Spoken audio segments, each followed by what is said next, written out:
जय माता की। ओम चंडी के देवी को नमस्कार है। मार्कंडेय जी ने कहा, पितामह, जो इस संसार में परम गोपनीय तथा मनुष्यों की सब प्रकार से रक्षा करने वाला है और जो अब तक आपने दूसरे किसी के सामने प्रकट नहीं किया हो, ऐसा कोई साधन मुझे बताइए। ब्रह्मा जी बोले, ब्राह्मण, ऐसा साधन तो एक देवी का कवच ही है, जो गोपनीय से भी परम गोपनीय, पवित्र तथा संपूर्ण प्राणियों का उपकार करने वाला। महामुने, उसे श्रवण करो। देवी की 9 मूर्तियां हैं, जिन्हें नवदुर्गा कहते हैं। उनके पृथक पृथक नाम बतलाए जाते हैं। प्रथम नाम शैलपुत्री, दूसरी मूर्ति का नाम ब्रह्मचारिणी, तीसरी स्वरूप चंद्रघंटा के नाम से प्रसिद्ध है, चौथी मूर्ति को कुष्मांडा कहते हैं, पांचवी दुर्गा का नाम स्कंद माता है, देवी के छठे रूप को कात्यायनी कहते हैं, सातवां कालरात्रि और 8वां स्वरूप महागौरी के नाम से प्रसिद्ध है। नवी दुर्गा का नाम सिद्धिदात्री है। ये सब नाम सर्वज्ञ महात्मा देव भगवान के द्वारा ही प्रतिपादित हुए हैं। जो मनुष्य अग्नि में जल रहा हो, रणभूमि में शत्रुओं से घिर गया हो, विषम संकट में फंस गया हो तथा इस प्रकार भय से आतुर होकर जो भगवती दुर्गा की शरण में प्राप्त हुए हो, उनका कभी कोई अमंगल नहीं होता। युद्ध के समय संकट में पड़ने पर भी उनके ऊपर कोई विपत्ति नहीं आती। उन्हें शोक, दुख और भय की प्राप्ति नहीं होती। जिन्होंने भक्ति पूर्वक देवी का स्मरण किया है, उनका निश्चय ही अभ्युदय होता है। देवेश्वरी, जो तुम्हारा चिंतन करते हैं, उनकी तुम निसंदेह रक्षा करती हो। चामुंडा देवी प्रेत पर आरूढ़ होती हैं। वराही भैंसे पर सवारी करती हैं। ऐन्द्रिका वाहन ऐरावत हाथी है। वैष्णवी देवी गरुड़ पर ही आसन जमाती हैं। महेश्वरी वृषभ पर आरूढ़ होती हैं। कौमारी का वाहन मयूर है। भगवान विष्णु की प्रियतमा लक्ष्मी देवी कमल के आसन पर विराजमान हैं और हाथों में कमल धारण किए हुए हैं। वृषभ पर आरूढ़ ईश्वरी देवी ने श्वेत रूप धारण कर रखा है। ब्रह्मी देवी हंस पर बैठी हुई हैं और सब प्रकार के आभूषणों से विभूषित हैं। इस प्रकार ये सभी माताएं सब प्रकार की योग शक्तियों से संपन्न हैं। इनके सिवा और भी बहुत सी देवियां हैं, जो अनेक प्रकार के आभूषणों की शोभा से युक्त तथा नाना प्रकार के रत्नों से सुशोभित हैं।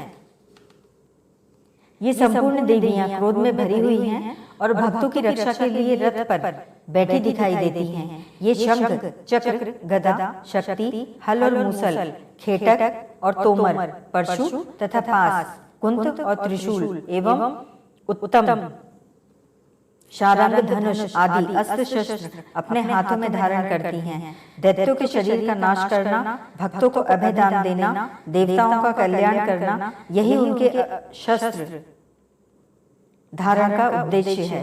कवच आरंभ करने के पहले इस प्रकार प्रार्थना करनी चाहिए। महान रौद्र रूप, अत्यंत घोर पराक्रम, महान बल और महान उत्साह वाली देवी, तुम महान भय का नाश करने वाली हो, तुम्हें नमस्कार है। तुम्हारी ओर देखना भी कठिन है। शत्रुओं का भय बढ़ाने वाली जगदम्बिके, मेरी रक्षा करो। पूर्व दिशा में ऐन्द्री इंद्र शक्ति मेरी रक्षा करें। अग्निकोण में अग्नि शक्ति, दक्षिण दिशा में वाराही तथा नैऋत्य कोण में खड्गधारिणी मेरी रक्षा करें। पश्चिम दिशा में वरुणी और वायव्य कोण में मृग पर सवारी करने वाली देवी। उत्तर दिशा में कौमारी, ईशान कोण में शूलधारिणी देवी रक्षा करें। ब्रह्माणी, तुम ऊपर की ओर से मेरी रक्षा करो और वैष्णव देवी नीचे की ओर से मेरी रक्षा करें। इसी प्रकार शव को अपना वाहन बनाने वाली चामुंडा देवी दशों दिशाओं में मेरी रक्षा करें। जया आगे से और विजया पीछे की ओर से मेरी रक्षा करें। वाम भाग में अजिता और दक्षिण भाग में अपराजिता रक्षा करें। उद्योतिनी शिखा की रक्षा करे। उमा मेरे मस्तक पर विराजमान होकर रक्षा करे। ललाट में मालाधारी रक्षा करे। यशस्विनी देवी मेरी भौं का संरक्षण करे। भौं के मध्य भाग में त्रिनेत्रा और नथनों की यम घंटा देवी रक्षा करे। दोनों नेत्रों के मध्य भाग में शंखिनी और कानों में द्वारवासिनी रक्षा करे।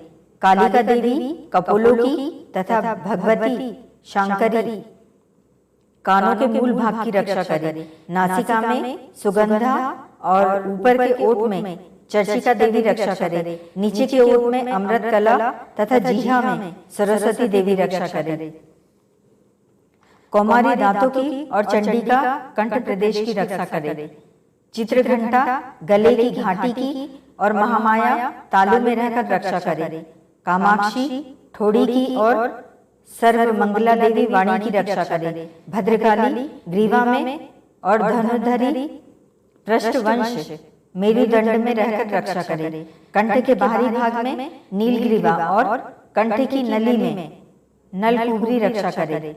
दोनों कंधों में खड्गिनी और मेरी दोनों भुजाओं की वज्रधारिणी रक्षा करे। दोनों हाथों में दंडिनी और अंगुलियों में अंबिका रक्षा करे। शूलेश्वरी नखों की रक्षा करे। कुलेश्वरी कुक्षी पेट में रहकर रक्षा करे। महादेवी दोनों स्तनों की और शोक विनाशिनी देवी मन की रक्षा करे। ललिता देवी हृदय में और शूलधारिणी उदर में रहकर रक्षा करे। नाभि में कामिनी और गुहा भाग की गुहेश्वरी रक्षा करे। पूतना और कामिका लिंग की और महिषवाहिनी बुधा की रक्षा करे।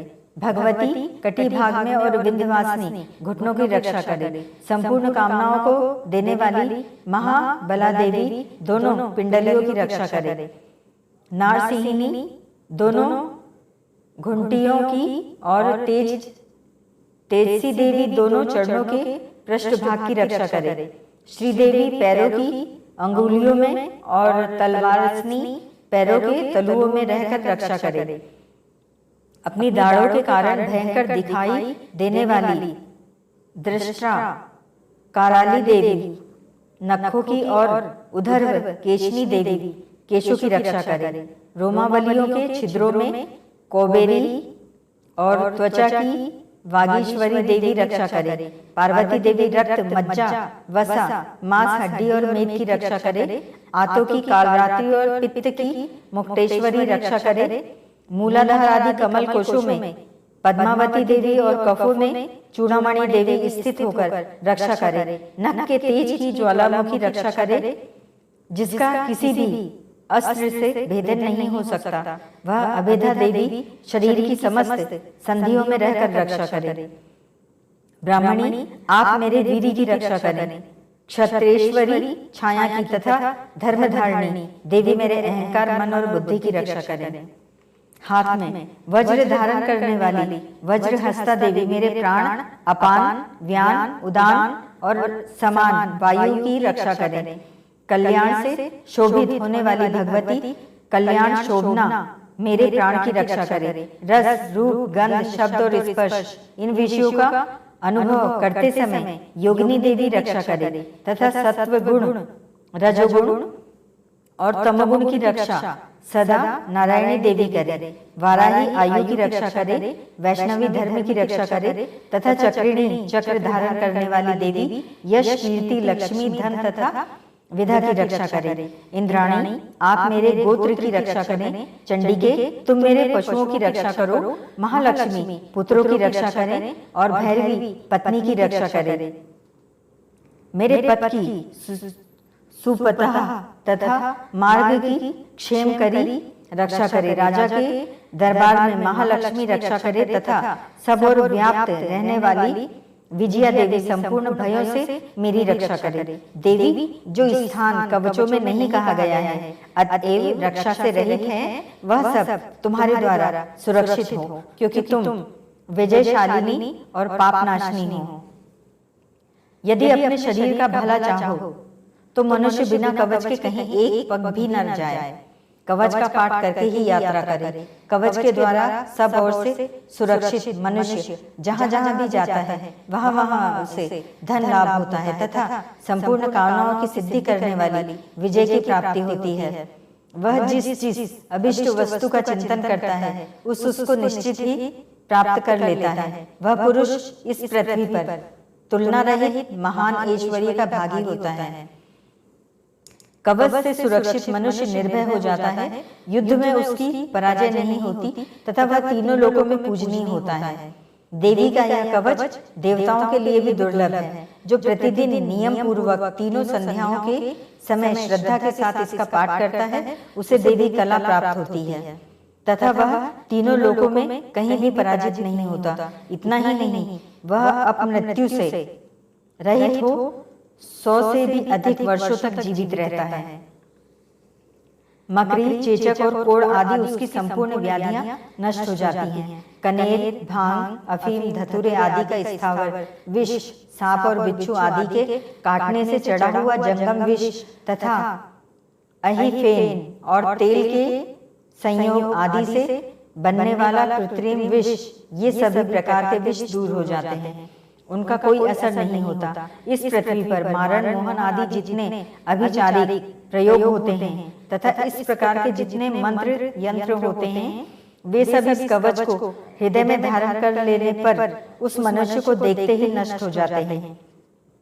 यही नहीं, पृथ्वी पर विचरने वाले ग्राम देवता, आकाशचारी देव, विशेष जल के संबंध से प्रकट होने वाले गण, उपदेश मात्र से सिद्ध होने वाले निम्न कोटि के देवता, अपने जन्म के साथ प्रकट होने वाले देवता, कुल देवता, माला, कंठमाला आदि, डाकिनी, शाकिनी, अंतरिक्ष में विचरने वाली अत्यंत बलवती भयानक डाकिनियां, ग्रह, भूत, पिशाच, यक्ष, गंधर्व, राक्षस, ब्रह्म राक्षस, बेताल, कुष्मांड और भैरव आदि अनिष्ट कारक देवता भी हृदय में कवच धारण किए रहने पर उस मनुष्य को देखते ही भाग जाते हैं। कवचधारी पुरुष को राजा से सम्मान वृद्धि प्राप्त होती है। यह कवच मनुष्य के तेज की वृद्धि करने वाला और उत्तम है।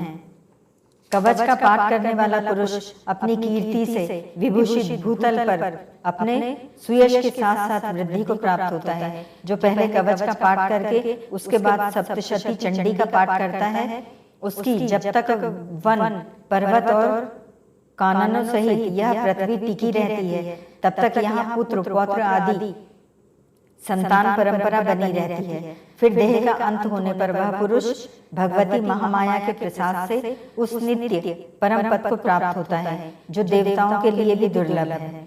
वह सुंदर दिव्य रूप धारण करता है और कल्याण में शिव के साथ आनंद का भागी होता है। जय माता की।